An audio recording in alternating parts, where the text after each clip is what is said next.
Oh hey, didn't see you there. Let's talk about the apocalypse. If a zombie apocalypse were to suddenly break out, what would be the best course of action? The answer will differ from person to person, but there are some options you can choose from. Some will hide away in a vault or basement, hoping to not be found, while others will use everything they've got to try to fight the horde and survive. But then there's the most absurd tactic of all, running for your life. Specifically, running across the United States to try and cross the northern border into the ultimate safe haven. While yes, this insane idea will mostly result in failure, it's still a viable option. And in this episode of Cartridges and Consoles, we'll look at a game that simulates this exact scenario for surviving the zombie apocalypse. This is the Death Road to Canada.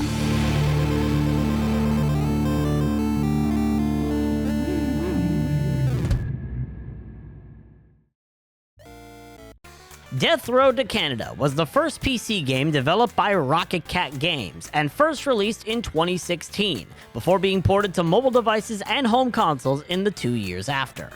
The game, self-described as a randomly generated road trip action RPG, has you guiding anywhere from 1 to 4 survivors of the zombie apocalypse to escape from Florida to Canada, which fittingly has become the only safe haven in the world.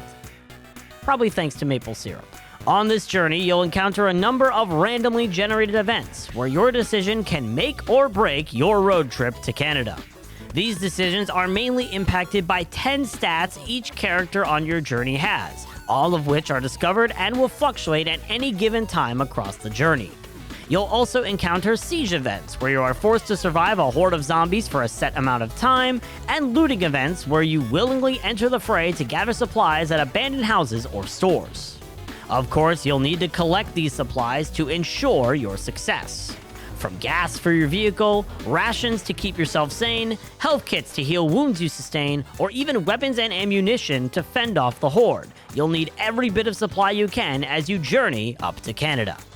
In the very likely event you find yourself failing to make it to Canada, don't worry. You can just start up a new game and restart the drive from Florida, most likely running into a different set of events and hopefully finding yourself in Canada by journey's end. Now, easily one of the biggest positives of Death Road to Canada is its endless replayability. Death Road to Canada falls into the category of a roguelike video game, which historically are games that encourage repeat playthroughs and multiple runs. This categorization is emphasized by the fact that no 2 runs of the game will be the same. You'll encounter different locations, different characters, different events. The only thing that's guaranteed is you'll be either 1 or 2 people driving from Florida to Canada. Anything past that is unknown. Plus, this variability is taken a step further with multiple different modifiers to enhance your run to Canada, and can be taken even further with the choice of characters you can have on your journey. You can either select a randomly generated character, or make your own with assigned perks and traits that could put you anywhere between ready for future events with traits that benefits me, to I really hate myself and want to play super hard mode out of the gate. These traits and perks can even be upgraded by finding and obtaining Zombo points across your journey, or you could simply unlock more traits and perks to spice up your gameplay further. Speaking of making your own character, the game's included character creator is also a great inclusion that makes the game even more fun. Whether you just make yourself, or start including friends you know, or even take it a step further by creating random characters for the sake of making them, Death Road's character creator can truly make the game feel more like a fun experience and help enhance any game session.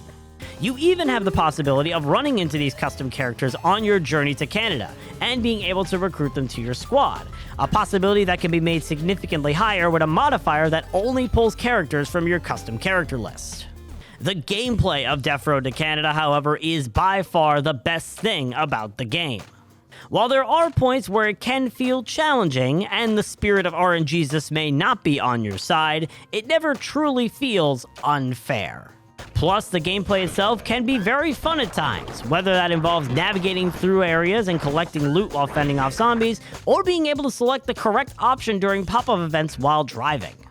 This fun factor is emphasized by the insane amount of ridiculousness radiating from this game.